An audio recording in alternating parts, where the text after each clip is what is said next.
Hey students, in our last lecture of business research methods, we had discussed about research proposal. We have discussed about that the research proposal is something that is required to get funding or any type of support from an organization. It could be government, it could be a private organization or so. So in this lecture, we must try to understand that what are the elements of a research proposal, how to prepare a good research proposal, what should be there in a research proposal so that it should have an impact, and whatever we require we should get it. Sometimes it is just that we need a permission from an organization or government for conducting a research, or sometimes we need some resources, financing or funding from government or other organizations. So first element of research proposal is an abstract. Abstract is just like an executive summary or summary that has all the information about that document, about that proposal. So it has everything, including the objective, something about the introduction of the topic, something about the work that has been done, the methodology that would be used, and so on. So it is a summary of the whole document, whole research proposal. So one who does not have much time to go through the whole research proposal may just go through the abstract and try to understand what it actually has, and if it sounds good, then the person may go ahead with reading the whole document.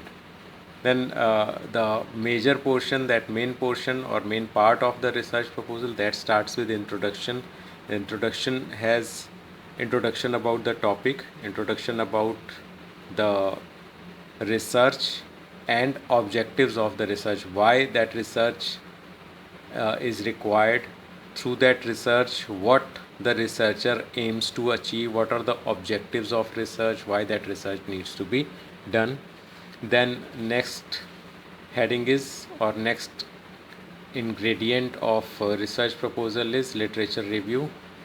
In this the literature related to past research, past studies on the particular topic are included.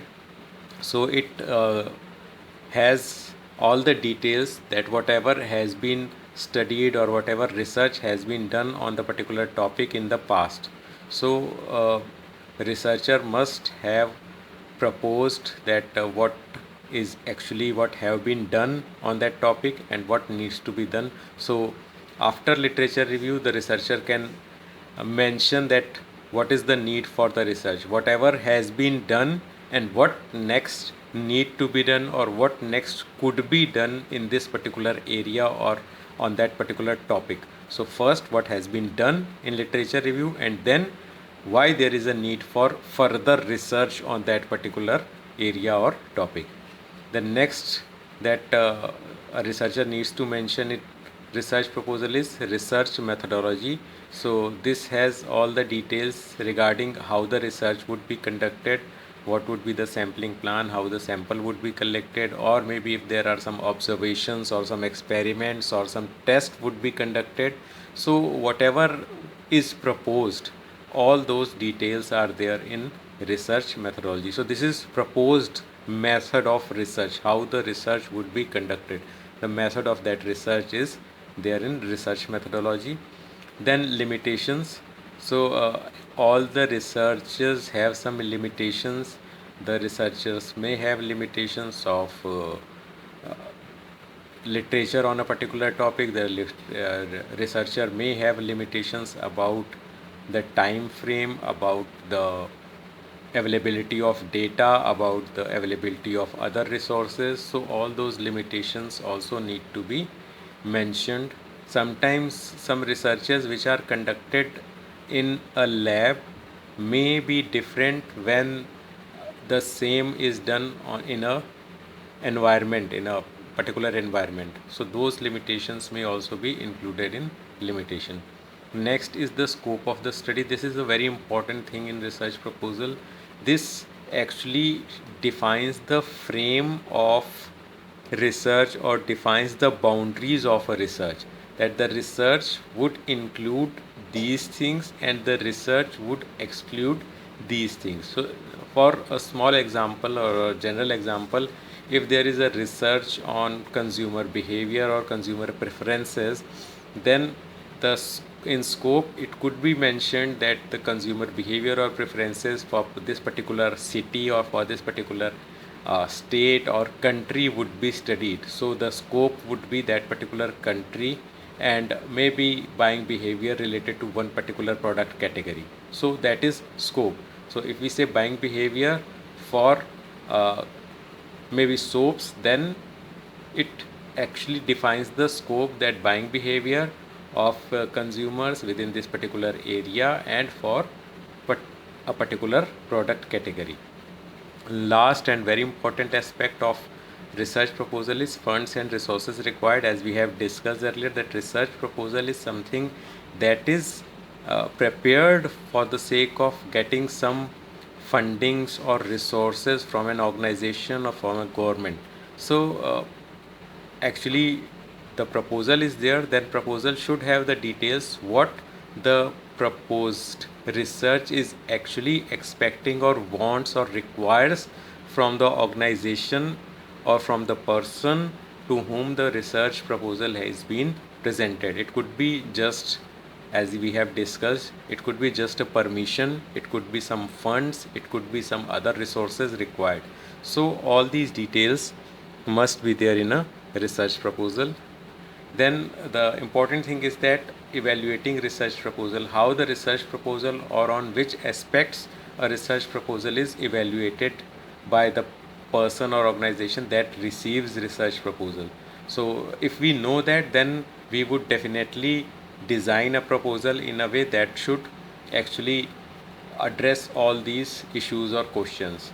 So first point is what research questions will be addressed and how they will be addressed. So objectives of the research and maybe the methodology should have the answers for these, that what research questions will be addressed. So through research the questions for answers for which particular questions would be found and how that research would be conducted.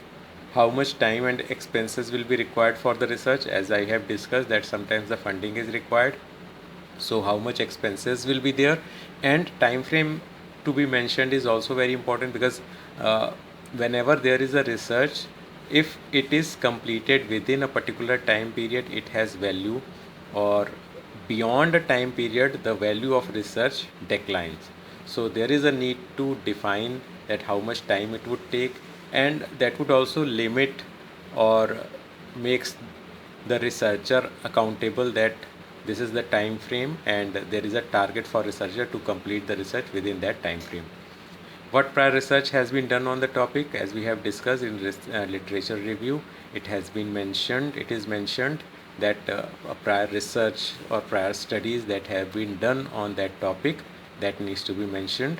How the results of research will be evaluated, again in methodology, if we explain the way the data would be analyzed or the experiment would be done. So for this question the answer is there, how the results of research will be evaluated. So whatever results will be there, how those would be evaluated, on which grounds those will be evaluated, and how the research, the important thing is how the research will benefit the sponsoring organization and other parties. We have discussed earlier as well that when it is a research, it should be able to be applied somewhere. So if a research organization or if an organization is sponsoring a research, then the organization looks for the benefits that the organization or maybe society or maybe government would get out of that research. So these are the criteria on which the research proposal is evaluated. That's all for this lecture. We'll get back for more topics on business research methods. Thank you.